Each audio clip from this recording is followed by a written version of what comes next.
ఎన్ని చెప్పినా కూడా దానికి సంబంధించినటువంటి విషయ అధ్యాపకులు దాని గురించి పూర్తిగా చెప్పినప్పుడే మనకి సరైనటువంటి అవగాహన ఏర్పడుతుంది.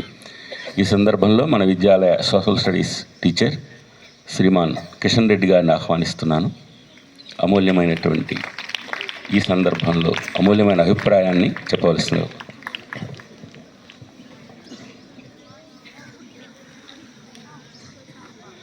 Respected in charge principal sir, dear colleagues, my dear students, all of you good morning. ఈరోజు మనం కాన్స్టిట్యూషన్ డేని సెలబ్రేట్ చేసుకుంటున్నాం. దీన్ని నేషనల్ లా డే కూడా సెలబ్రేట్ చేసుకోవడం జరుగుతుంది. 1979లో అప్పటి సుప్రీంకోర్టు ప్రధాన న్యాయమూర్తి 1979లోనే కాన్స్టిట్యూషన్ ఆమోదించుకున్న రోజు నవంబర్ 26, 1949. కాబట్టి నవంబర్ 26వ తేదీన మనం నేషనల్ లా డే సెలబ్రేట్ చేసుకోవాలని చెప్పడం జరిగింది. తర్వాత 2015 సంవత్సరంలో స్టాచ్యూ ఆఫ్ లిబర్టీ శంకుస్థాపన చేసినప్పుడు బిఆర్ అంబేద్కర్ యొక్క స్టాచ్యూను ముంబైలో నరేంద్ర మోడీ గారు శంకుస్థాపన చేశారు. అప్పుడు నరేంద్ర మోడీ గారు ఈ సందర్భంగా నవంబర్ 26వ తేదీన కాన్స్టిట్యూషన్ డే సెలబ్రేట్ చేసుకోవాలని నిర్ణయం తీసుకోవడం జరిగింది. అందులో భాగంగానే దేశవ్యాప్తంగా మనం కాన్స్టిట్యూషన్ డేని సెలబ్రేట్ చేసుకుంటున్నాం. దీన్నే సంవాద్ దివస్ అంటారు, నేషనల్ లా డే అంటారు, కాన్స్టిట్యూషన్ డే అంటారు. మనం బ్రిటిష్ వాళ్ళ పరిపాలనలో సుమారు 200 సంవత్సరాలు అణగదొక్కబడ్డాం. భారతదేశం ఎలాంటి పురోగతి సాధించలేదు. భారతదేశాన్ని ఒక మార్కెట్గా చేసుకున్నారు. ఇక్కడ ఉన్నటువంటి రా మెటీరియల్ని వాళ్ళ దేశానికి ఎక్స్పోర్ట్ చేసి అక్కడ తయారైన ఫినిష్డ్ గూడ్స్ని మళ్ళీ మన భారతదేశంలో విక్రయించారు. భారతీయులు ఆర్థికంగా, సామాజికంగా, సాంస్కృతికంగా అన్నింటిలో కూడా నష్టపోయారు. తర్వాత మనకు స్వాతంత్రం వచ్చిన తర్వాత మనకంటూ ఒక రాజ్యాంగం ఉండాలి, మన ఆశయాలు అభివృద్ధులకు అనుగుణంగా పరిపాలన సాగాలి అనే ఉద్దేశంతో రాజ్యాంగ రచనకు సంసిద్ధమయ్యారు. అందులో భాగంగా రాజ్యాంగ పరిషత్ అనేది 1946లో ఏర్పాటు చేసుకున్నారు. దానికి సిన్హా అధ్యక్షత వహించాడు. ఆ తర్వాత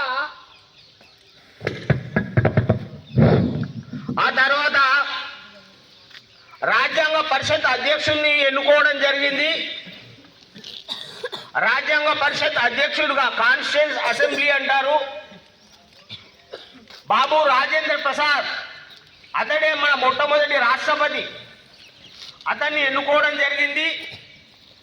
దీనిలో రాజ్యాంగ పరిషత్తులో 398 మంది సభ్యులు ఉన్నారు.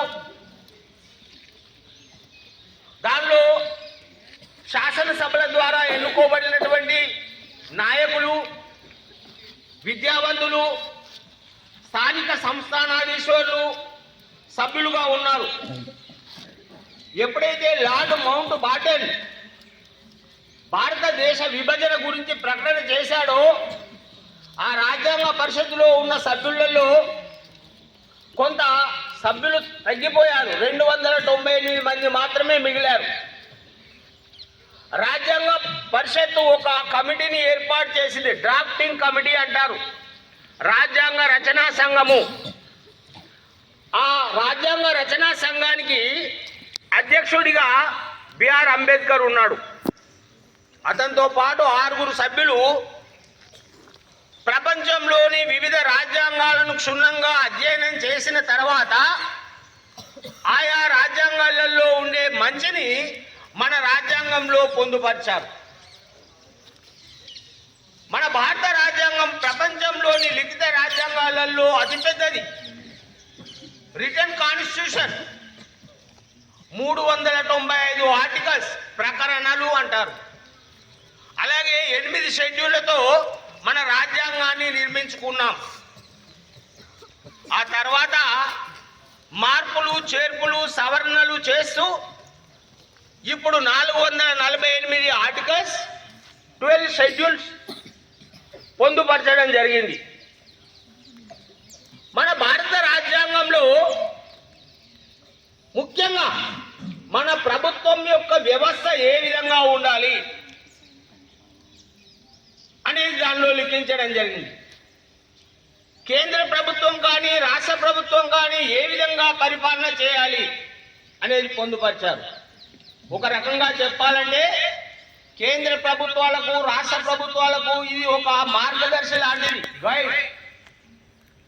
కొన్ని సూత్రాల సముదాయం రాజ్యాంగం అంటే. రాజ్యానికి అనుగుణంగా రాజ్యాంగానికి కట్టుబడి పరిపాలన చేయాలి. రాజ్యాంగాన్ని అతిక్రమిస్తే ఎవరైనా కూడా అది శిక్షార్హులే. ముఖ్యంగా మన రాజ్యాంగము చేసుకున్నటువంటి విధానం పార్లమెంటరీ తరహా ప్రజాస్వామ్యాన్ని ఏర్పాటు చేసుకున్నాం. ఈ పార్లమెంటరీ తరహా అనేది మనం బ్రిటన్ రాజ్యాంగం నుండి తీసుకున్నాం, పార్లమెంటరీ సిస్టమ్. అలాగే ప్రాథమిక హక్కులు, ఫండమెంటల్ రైట్స్, రాజ్యాంగంలో 3వ అధ్యాయంలో 3rd చాప్టర్లో ఫండమెంటల్ రైట్స్ ఉంటాయి. అలాగే ఆదేశ సూత్రాలు 4వ అధ్యాయం చాప్టర్ 4లో ఉంటాయి. Direct principles of state policy అంటారు. వీటిని ఐర్లాండ్ రాజ్యాంగం నుండి తీసుకున్నాం.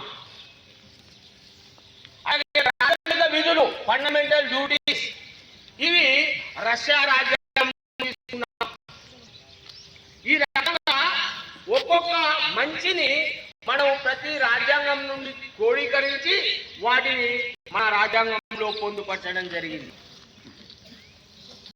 మన భారత రాజ్యాంగం 1949 నవంబర్ 26వ తేదీన బిఆర్ అంబేద్కర్ మరియు ఆ డ్రాఫ్టింగ్ కమిటీ సభ్యులు సమర్పించడం జరిగింది. దాన్ని మన రాజ్యాంగ పరిషత్ ఆమోదించారు. మనం 1950 జనవరి 26వ తేదీ నుండి మన రాజ్యాంగాన్ని ఇంప్లిమెంట్ చేసుకుంటున్నాం. అప్పుడే మన భారత రాజ్యాంగం, మన భారతదేశం రిపబ్లిక్ దేశంగా మారింది. అప్పటి నుండి మన భారతదేశాన్ని సర్వసత్తాక, సామ్యవాద, లౌకిక, ప్రజాస్వామ్య, గణతంత్ర రాజ్యంగా పేర్కోవడం జరిగింది. రాజ్యాంగము దృఢ అదృఢ రాజ్యాంగం. అంటే కొన్ని మార్పులు చేర్పులు ఈజీగా చేయొచ్చు రాజ్యాంగ సవరణ, కానీ కొన్నింటిని మాత్రం మనం వాటర్ డిస్ప్యూట్స్, నదీ జలాల పంపకాల విషయంలో మనం తొందరగా దాన్ని మార్చలేము. అలాగే రాష్ట్రాల విభజన, ఇప్పుడు మన ఆంధ్రప్రదేశ్ రాష్ట్రం నుండి మన ప్రత్యేక తెలంగాణ ఏర్పడింది. దీని కొరకు ఎంత తతంగం జరిగిందంటే పార్లమెంటులో 2/3 మెజార్టీ ఆమోదించాలి. లోక్సభలో, రాజ్యసభలో ఆమోదించిన తర్వాత అది రాష్ట్ర శాసనసభ, ఏ రాష్ట్రం అయితే విభజించబడాలనుకుంటుందో ఆ రాష్ట్ర శాసనసభకు రావాలి. ఆ శాసనసభలో కూడా 2/3 మెజార్టీ ఆమోదిస్తే దాన్ని రాష్ట్రపతి ఆమోదానికి పంపుతారు. రాష్ట్రపతి ఆమోదించిన తర్వాత ప్రత్యేక రాష్ట్రం ఏర్పడుతుంది. మనకు ఇక్కడ కాంగ్రెస్ గవర్నమెంటే ఉంది కాబట్టి అక్కడ కూడా కాంగ్రెస్ గవర్నమెంటు చొరవతో మన రాష్ట్ర విభజన ఈజీగా జరిగింది. దానికి కూడా అడ్డంకులు వచ్చాయి. మన ప్రాథమిక హక్కులలో మనకు తెలుసు 6 ప్రాథమిక హక్కులు ఉంటాయి. మొదటగా 7 ఉండేవి. రైట్ టు ప్రాపర్టీ, ఆస్తి హక్కు అనేది 1978లో 44వ రాజ్యాంగ సవరణ ద్వారా దాన్ని తొలగించి చట్టబద్ధమైన హక్కుగా మార్చారు. Now right to property is a legal right. అలాగే మనకు 10 ప్రాథమిక విధులు ఇచ్చారు. 86వ ఆర్టికల్ ప్రకారము మరొకటి యాడ్ చేశారు. ఇప్పుడు 11 ప్రాథమిక విధులు ఉన్నాయి. అదేంటంటే తల్లిదండ్రులు కానీ లేదా సంరక్షకులు గార్డియన్స్ 6 సంవత్సరాల నుండి 14 సంవత్సరాల లోపు బాలబాలికలకు నిర్బంధ ప్రాథమిక విద్యను అందించాలి అనేది 11వ విధి. అలాగే మనది క్వాజీ ఫెడరల్ అనేది మనం కెనడా రాజ్యాంగం నుండి తీసుకున్నాం. అదేంటంటే బలమైన కేంద్ర ప్రభుత్వంతో పాటుగా రాష్ట్ర ప్రభుత్వాలు ఉంటాయి. రాష్ట్ర ప్రభుత్వాలు కేంద్ర ప్రభుత్వం యొక్క సలహాలు సూచనల ప్రకారమే పరిపాలన కొనసాగిస్తాయి. అంటే 2 రకాల ప్రభుత్వాలు ఉంటాయి. కేంద్రంలో సెంట్రల్ గవర్నమెంట్, రాష్ట్రంలో రాష్ట్ర ప్రభుత్వాలు. అలాగే మనం సెక్యులర్ అనే పదాన్ని చేర్చుకున్నాం రాజ్యాంగానికి. 42వ రాజ్యాంగ సవరణ 1976లో చేశారు. ఈ సవరణ ప్రకారము మనము రాజ్యాంగానికి రిపబ్లిక్, సెక్యులర్, సోషలిస్ట్ అనే పదాలను చేర్చాం. మన 42వ రాజ్యాంగ సవరణను మినీ కాన్స్టిట్యూషన్ అంటారు.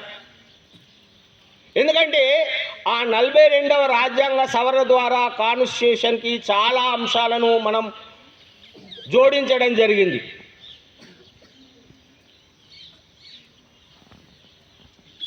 సెక్యులర్ అంటే మత ప్రమేయం లేని రాజ్యం. మనం ఏ మతాన్నైనా స్వేచ్ఛగా అనుసరించవచ్చు. అంటే ప్రభుత్వము ఏ ఒక్క మతాన్ని ప్రోత్సహించదు, ఏ ఒక్క మతాన్ని డినై చేయదు. అన్ని మతాలను సమానంగా ఆదరిస్తుంది. All religions are equal before the government. అందుకే మన భారతదేశము సెక్యులర్ కంట్రీ. తర్వాత జ్యుడిషియల్ రివ్యూ, న్యాయ సమీక్ష అధికారం మనకు రాజ్యాంగంలోనే వివరంగా పేర్కోవడం జరిగింది. Legislature, executive, judiciary. శాసన నిర్మాణ శాఖ, కార్యనిర్వహణ శాఖ, న్యాయశాఖ. శాసన నిర్మాణ శాఖ ఏం చేస్తుంది? శాసనాలు చేస్తుంది. దేశానికి కావలసిన శాసనాలు, లాస్. కార్యనిర్వహణ శాఖ, ఎగ్జిక్యూటివ్, మంత్రిమండలి ఏం చేస్తుంది? దాన్ని ఇంప్లిమెంట్ చేస్తుంది. ఒకవేళ కార్యనిర్వహణ శాఖ ఇంప్లిమెంటేషన్లో ఏవైనా అవకతవకలు, పొరపాట్లు జరిగినట్లయితే న్యాయశాఖ రివ్యూ చేస్తుంది. అర్థమైందా? మనకు 2 రకాల ప్రభుత్వాలు ఉంటాయని చెప్పాను. కేంద్రంలో కేంద్ర ప్రభుత్వం, రాష్ట్రంలో రాష్ట్ర ప్రభుత్వం. అందులో కేంద్రంలో పార్లమెంట్ ఉంటుంది. దానిలో లోక్సభ, రాజ్యసభ, రాష్ట్రపతి, ఉపరాష్ట్రపతి, స్పీకర్, మంత్రిమండలి, ఎంపీలు. అలాగే సేమ్ రాష్ట్రంలో కూడా ఉంటుంది. రాష్ట్రంలో విధానసభ, విధాన పరిషత్, గవర్నర్, ముఖ్యమంత్రి, మంత్రిమండలి, ఎమ్మెల్యేలు ఉంటారు. అలాగే న్యాయశాఖ విషయానికి వస్తే మనకు దేశంలో అత్యున్నతమైన న్యాయస్థానం ఢిల్లీలో ఉంది, సుప్రీంకోర్టు. దానికి ప్రధాన న్యాయమూర్తి ఉంటాడు, 25 మంది ఇతర న్యాయమూర్తులు ఉంటారు. ప్రతి రాష్ట్రానికి కూడా హైకోర్టు ఉంటుంది. ఆ తర్వాత జిల్లా కోర్టులు ఉంటాయి. అలాగే స్థానిక సంస్థలు కూడా ఉంటాయి. అర్బన్ ఏరియాలో ఉండే స్థానిక సంస్థలు వేరుగా ఉంటాయి, రూరల్ ఏరియాలో ఉండే స్థానిక సంస్థలు వేరుగా ఉంటాయి. అర్బన్ ఏరియాలో మున్సిపాలిటీలు ఉంటాయి, జిహెచ్ఎంసీ ఉంటుంది. అలాగే రూరల్లో జిల్లా ప్రజా పరిషత్, మండల్ ప్రజా పరిషత్, అలాగే విలేజ్ పంచాయత్, గ్రామ పంచాయతీ. ఈ రకంగా మనకు బిఆర్ అంబేద్కర్ గారు రాజ్యాంగంలో స్పష్టంగా వీటన్నిటిని పొందుపరిచారు. దానివల్లనే మనకు పరిపాలన కూడా సులభమైంది. ఏ వ్యక్తి కూడా, ఏ శక్తి కూడా రాజ్యాంగానికి అతీతంగా ప్రవర్తించకూడదు. రాజ్యానికి అనుగుణంగా మనం పరిపాలన కొనసాగించాలి. ఎవరు కూడా డిక్టేటర్గా, నియంతగా మారకూడదు. అలా మారినట్లయితే ప్రభుత్వం కుప్పకూలిపోతుంది. ఈ అవకాశం